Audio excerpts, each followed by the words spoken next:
మన దేశం యొక్క సంపద మీరు ఒకసారి చూసినప్పుడు మన ప్రధానమంత్రి నరేంద్ర మోడీ గారు యోగాని ప్రమోట్ చేశారు. ఐక్యరాజ్య సమితి జూన్ 21న మీరు ఒకసారి చూస్తే ప్రపంచ యోగా డేగా డిక్లేర్ చేశారు. అంటే ఇవన్నీ కూడా మనం చూస్తూ ఉంటే ఏ విధంగా మన సాంప్రదాయాన్ని ప్రపంచం మొత్తం పాటిస్తున్నారో మనం చూస్తున్నాం. ఇంకొక పక్క నాకు ఎన్నోసార్లు చెప్తున్నా, ఇప్పుడు కూడా చెప్తున్నా, ప్రపంచంలో ఏ దేశానికి లేనటువంటి ఏకైక సంపద ఫ్యామిలీ కుటుంబ వ్యవస్థ భారతదేశం సొంతం.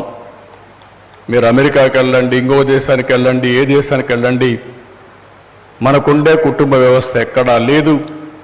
దానివల్ల ఇప్పటికి కూడా ఒక సెక్యూరిటీ ఇవన్నీ వచ్చే పరిస్థితికి వచ్చాయి.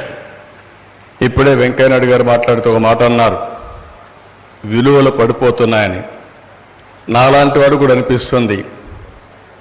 ఒకప్పుడు నేను వాజ్పేయి గారితో, ఎన్టీ రామారావు గారితో, జ్యోతిబాసు లాంటి వ్యక్తులు, లేకపోతే సమాజంలో విలువలు కలిగిన వ్యక్తులతో పనిచేశాం. ఈరోజు నాకే అనిపిస్తుంది, ఎవరితో పోటీ పడుతున్నామని చూస్తే ఓసారి డిసప్పాయింట్మెంట్ అవుతుంది. కానీ జీవితంలో సమాజం కోసం నిరంతరం పనిచేయాలి. ఆ ఒక్క ఏకైక లక్ష్యంతో ఇప్పుడు కూడా నేను పనిచేస్తున్నా, చివరి వరకు పనిచేస్తామని చెప్పి నేను మీకు తెలియజేస్తున్నా. ఇప్పుడే వెంకయ్యనాయుడు గారు అన్నారు, ఆయన ఓకే నేను రిటైర్ అయ్యాను, నేను డెవలప్ చేస్తున్నాను, నా తర్వాత కూడా ఈ వ్యవస్థ పటిష్టంగా ఉండాలి, మీరందరూ కలిసి పనిచేయాలని మెసేజ్ ఇచ్చారంటే అది ఆయనలో ఉండే తపన. ఆ తపన మనం అర్థం చేసుకోవాల్సిన అవసరం ఉంది. ఈరోజు స్వర్ణ భారతి ట్రస్ట్ నడవడం అంత ఈజీ కాదు, నడపడం అంతకంటే ఈజీ కాదు. ఎందుకంటే దీనికి కావలసినటువంటి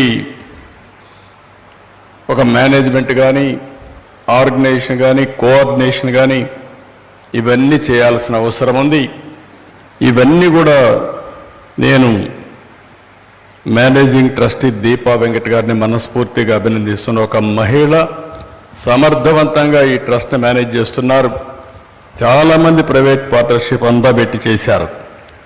ఇక్కడ కూడా మీరు చూస్తే గ్రామీణ అభివృద్ధి కోసం గ్రామీణ ప్రజలకు నాణ్యమైన విద్య ఇవ్వడం, అదే మరి వైద్య సేవలు ఇంటి దగ్గరికే అందించడం, ఇంకో పక్క ప్రతి ఒక్క వ్యక్తికి స్కిల్ డెవలప్మెంట్ చేయడం.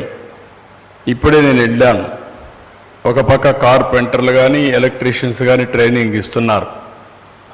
ఇంకో పక్కన ఈరోజే ఎర్రాప్రగడ ఈ యొక్క ల్యాబొరేటరీ ఒకటి పెట్టి సువన్ సహకారంతో ప్రాక్టికల్ ట్రైనింగ్ కూడా ఇస్తూ వాళ్ళని ప్రయోజకులుగా చేసి ఉద్యోగాలు రావడం కోసం పనిచేస్తున్నారు. ఆ పిల్లలతో నేను ఇంటరాక్ట్ అయ్యాను.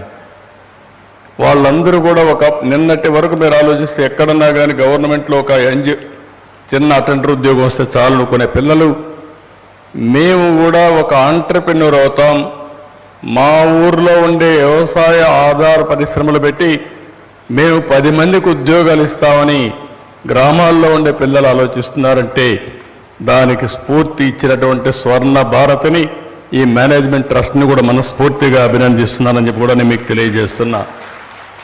4వ ఆశయం వీళ్ళు పెట్టుకున్న ఆశయం మీరు చూస్తే సంస్కృతి సాంప్రదాయాలను కాపాడుతూ దీన్ని భావితరాలకు అందించే కార్యక్రమానికి కూడా శ్రీకారం చుట్టారు.